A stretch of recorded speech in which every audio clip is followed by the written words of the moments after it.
ಇಂದಿನ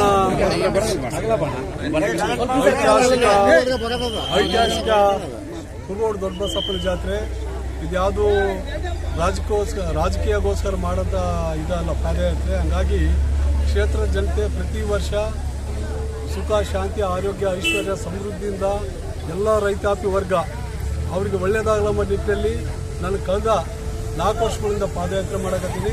ನನ್ನ ಕ್ಷೇತ್ರದ ಜನತೆ, ನನ್ನ ಕ್ಷೇತ್ರದ ತಾಯಂದರು ಮತ್ತು ತಂದೆಯಂದರು, ಅಣ್ಣ ತಮ್ಮರು ಎಲ್ಲರೂ ಕೂಡ ಪ್ರೀತಿ ವಿಶ್ವಾಸ ಖುಷಿಯಿಂದ ಅವ್ರಿಗೆ ಒಳ್ಳೆಯದಾಗಬೇಕಂಬ ನಿಟ್ಟಿನಲ್ಲಿ ಪ್ರತಿ ವರ್ಷ ಮಾಡ್ಕೊಂಬಿ. ಅದಾದಮೇಲೆ ಪ್ರತಿಯೊಂದು ಗುಡಿಯಲ್ಲಿ ಹೋದಾಗ ನನ್ನ ಕ್ಷೇತ್ರದ ರೈತರಿಗೆ ಒಳ್ಳೆಯದಾಗಬೇಕಂತ ಬೇಡ್ಕೊಂಬಂತ ಒಂದೇನೋ ಸಂಕಲ್ಪ ಮಾಡ್ಕೊಂಡು ಪಾದಯಾತ್ರೆ ಮಾಡಕತ್ತೀನಿ. ಹಾಗಾಗಿ ಕಂಪ್ಲಿ ವಿಧಾನಸಭಾ ಕ್ಷೇತ್ರದ ಸಮಸ್ತ ರೈತರಿಗೆ, ಅದೇ ರೀತಿ ಎಲ್ಲ ವರ್ಗದ ಜನಗಳಿಗೆ, ಬಡವರಿಗೆ ಎಲ್ಲರಿಗೂ ಒಳ್ಳೆಯದಾಗಲಂತ ಬಯಸ್ತೀವಿ. ಅದಾದಮೇಲೆ ಮುಂದೆ ಬರೋಂಥ ದಿನಗಳಲ್ಲಿ ಇವತ್ತೇನು ಕುರುಗೋಡು ಕುರುಗೋಡು ಜಾತ್ರೆ ಇದೆ, ಸರ್ಕಾರಕ್ಕೆ ಪ್ರಸ್ತಾವನೆ ಕಳಿಸಿದ್ವಿ. ಕಂಪ್ಲಿ ಮತ್ತು ಕುರುಗೋಡು ಎರಡೂ ಉತ್ಸವ ಮಾಡಲಿಕ್ಕೆ ಸನ್ಮಾನ್ಯ ಶಿವರಾಜ್ ತಂಗಡಿಗೆ ಅವರು ಮತ್ತು ಅದೇ ರೀತಿ ಎಚ್ ಕೆ ಪಾಟೀಲ್ ಅವರ ಗಮನಕ್ಕೆ ತಗೊಂಬಂದಿದ್ವಿ. ಮುಂದೆ ಬರೋಂಥ ದಿನಗಳಲ್ಲಿ ಕಂಪ್ಲಿ ಮತ್ತು ಕುರುಗೋಡು ಎರಡು ಐತಿಹಾಸಿಕ ಸ್ಥಳ, ಮುಂದೆ ಬರೋಂಥ ದಿನಗಳಲ್ಲಿ ಉತ್ಸವ ಮಾಡಲಿಕ್ಕೆ ಕೂಡ ಪ್ಲಾನ್ ಮಾಡ್ತಿದ್ವಿ. ಹಾಗಾಗಿ ಕ್ಷೇತ್ರದ ಎಲ್ಲ ಜನತೆ ಒಳ್ಳೆಯದಾಗಲ್ಲ. ಇದು ನಿಮ್ದು ಎಷ್ಟನೇ ವರ್ಷದ ಪಾದಯಾತ್ರೆ ಸರ್?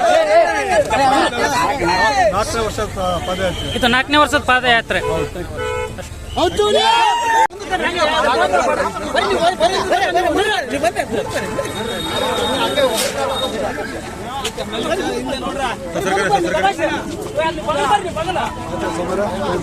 ಆಯ್ತಾ